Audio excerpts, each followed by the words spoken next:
When I spit bars in a rave, man, I go hard like Santan. So we were like, you know what? Spurs are probably going to lose here, but it's fine. Like, just give us something to hang our hats on. And what we saw in front of us was literally one of the best performances, if not the best performance we've had this season. Like, are we saying Harry Kane Eunice, yeah? Bruh, he was different class, man. Like, he showed them why they should have paid 150 million for him. All in, yeah. And the 100 million man was injured or something like that, but it wouldn't even have mattered. He wouldn't even have touched the pitch if he couple of cans injured. Yeah. Wasn't injured enough to watch the boxing though. But it's none of my business. Okay, so talk us through the actual performance. Where do you think the game was won? And I guess what sort of faith does that give you for the rest of the season? That's an NFL challenge. Yeah, it is nuts. You're fighting for top 4. I think after those 3 losses in a row, you probably are a lot less optimistic than you were, but you can't help but take a win from City. So what did you do well in that game that was maybe missing from the previous games, and what do you need to continue to do well if you guys want to finish in the top 4? We didn't make many mistakes. That is literally the bottom line. We didn't make many mistakes. The one mistake we made, it led to a goal, and that was Hugo Lloris. Literally fumbled the ball and gifted Gundogan a goal. But when you looked at our setup, the instruction has always been the same from Antonio Conte. It's just this time you saw the performance without any mistakes. I think, in fairness, like, people were saying that Conte needed to change a couple things up, and he did. We were getting overrun in the midfield, so he put an extra body in the midfield in Kulusevski. So when we were out of possession, he basically helped us on that right-hand side in a 3-man midfield. But the plan was always the same, but I just think he made a couple tweaks, and even Kulusevski again. Kane was our best performer tonight, but just using his performance as an example, he played 2 roles for us yesterday. Normally, we'd play Lucas Moura as the right hand side. We'd be overrun in midfield, and then when we tried to build through Lucas Moura, it would just bounce off him and the opposition get the ball. But Kulusevski, he's got way more technical quality than Lucas Moura. He can actually bring the ball under control, bring others into play, works his socks off just as much as Lucas Moura, if not more. And he was a willing runner beyond Harry Kane as well. So every single time every single time Harry Kane got the ball, Son knew what he needed to do. Kulusevski knew what he needed to do. So cool. So when you say that, I think when we think of Kane and Son, a lot of the time what we think of is that long pass, right? Yeah. That effort, someone's up there, pass, yeah. So you say now with Kulusevski and Son, he's got it on both sides. He's got it on both sides. I guess it adds another dimension to your attack almost. Yeah, definitely. I think it's good with Kulusevski as well that he likes hugging that right-hand side. Lucas Moura, he doesn't do that. He loves to come infield.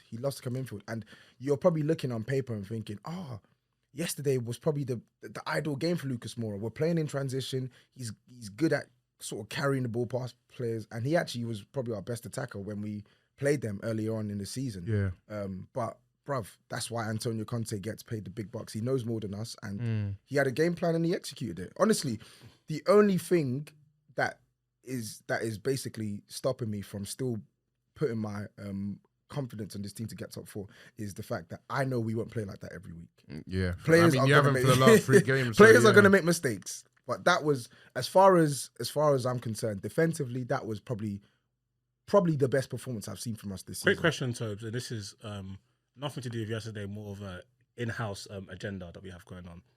Who do you think's better from what you've watched? Obviously, you're a Spurs fan. You watch Lucas Moura a lot more than most people. You've seen him. Is he better than Saka? Absolutely not. Dems claims he's better than Saka. Absolutely not. Yeah, thank you for that. Dems, I hope you're listening. Absolutely not. We'll make sure he is. Yeah. Dissy, you had a bit of a different opinion in comparison to Tobes in regards to yesterday's performance. How did you think the game played out? I disagree. I see why Tobes says that.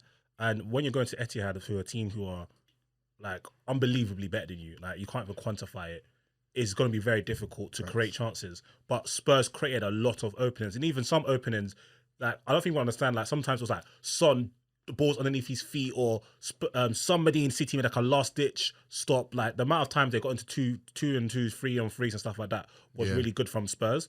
But I actually think if the game was played 9 times, like City win 9. 10 times City win 9. City had a lot of possession, a lot of chances, a lot of chances, a lot of getting into very, very dangerous areas, and just like the final balls just a bit here and there.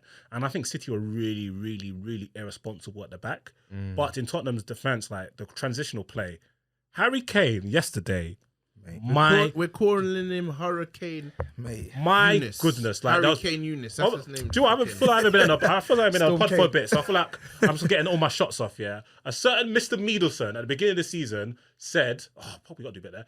We will see like Lukaku to dust Harry Kane this season." Or That's what he said. Yeah, yeah. And the way he talks about Lukaku on the timeline now, oh It's my like, God. I ain't got no time for him. Yeah. Wow. Like the performance Harry Kane put in yesterday, Lukaku has never. I didn't watch the game, so talk me through it. I know what a good Harry Kane performance. Listen. Even the first goal, Mental. they played the ball into Harry Kane. First time, I'm not sure if it was on his left foot or his right foot. Left foot. First time, defense splitting ball, and Hongman Sung-min is literally one-on-one with the goalkeeper, and then he just laid it to Kulu just to tap it in. Yeah. It's just the passing range. It's like I even tweeted that Harry Kane could pass the ball better than 99% of Premier League midfielders. Like the hold-up play, the passing, the carrying. He scored twice. He scored. He even had one disallowed. Yep. He could have had another one. He was just a menace. Like, do you know what kills me when you mention that passing? I always used to feel when you lot had Eriksen. This is why I used to think Eriksen, he's all right.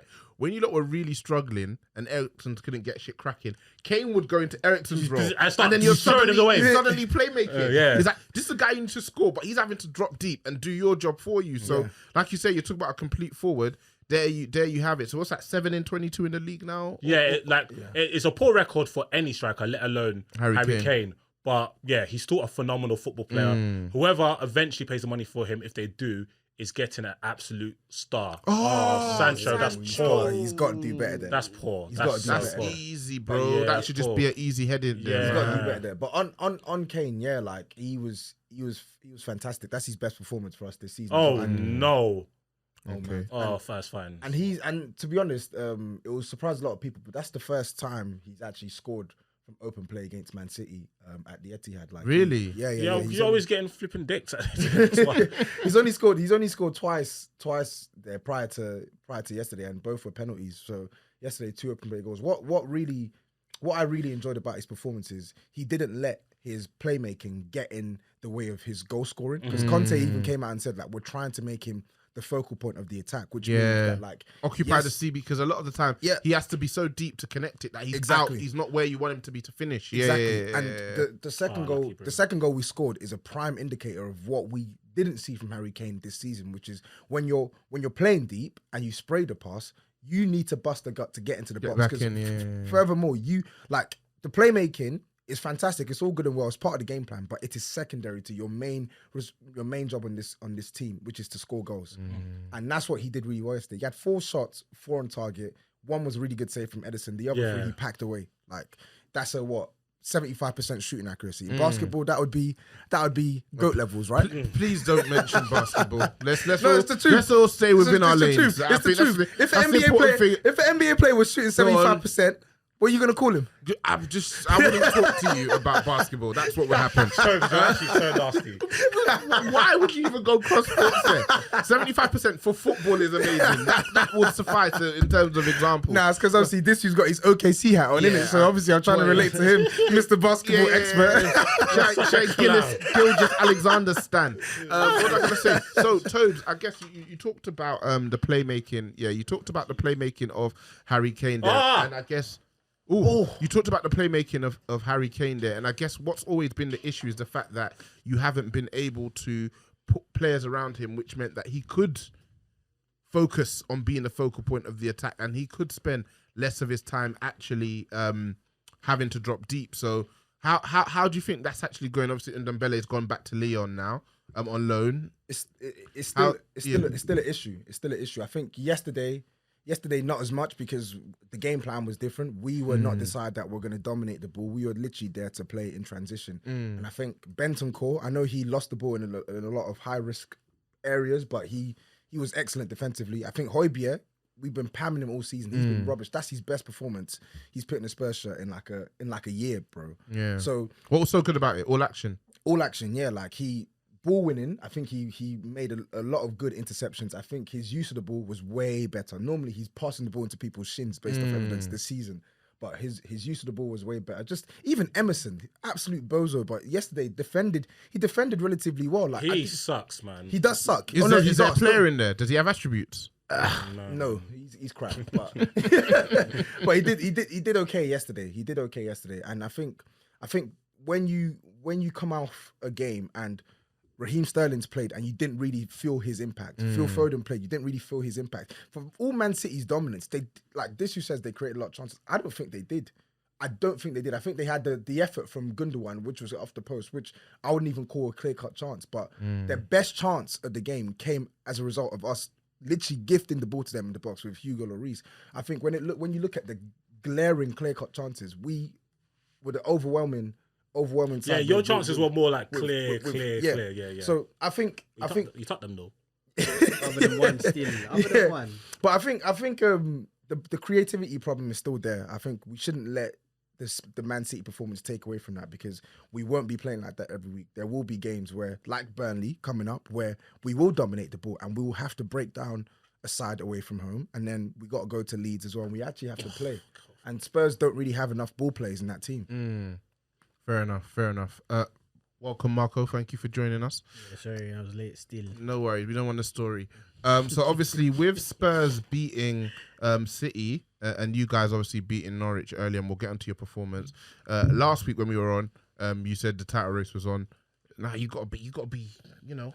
Yeah, man, I'm very confident. That was a result that I predicted 1st of Jan, and for the people that are... You predicted Spurs to beat Manchester City on the 1st of January 2022. Yeah, I can pull up the screenshot for you right now still. Yeah, were you drunk or something? I've got so many questions. So first of all, why was that the game that you predicted on the 1st of January? And how did you know that it was going to be like the cliffhanger game? Yeah. So we've been talking about winning the league for some time. So some of us in the Cop End group have been saying... He's so dead. Oh, God. So dead. Some people within the Cop End group have been saying, no, like, it's like your delusional, Mark, whatever. I've been saying, these are the results that I see City dropping points in. I highlighted the Southampton game. I said they didn't beat Southampton in a reverse fixture.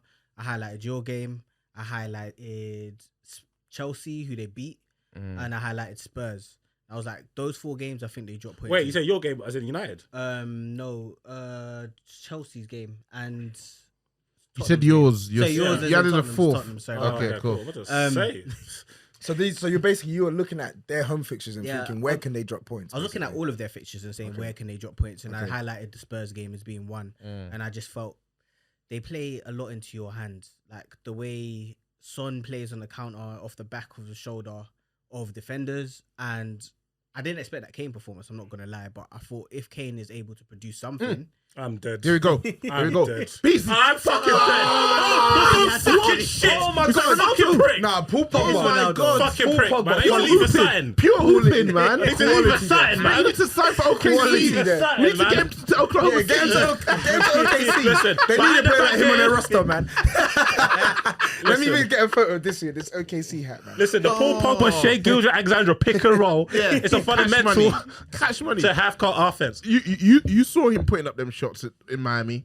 You saw him putting them shots up in Miami. It's true. He's got the ring. Ronaldo, you have to tuck from there. So that's the He's first gotta chance. finish. That's the first chance he's missed. Remember, because people said he doesn't get chances. Sorry, Marco. I got money on this, man. Yeah, You better score. He's got money on something, innit?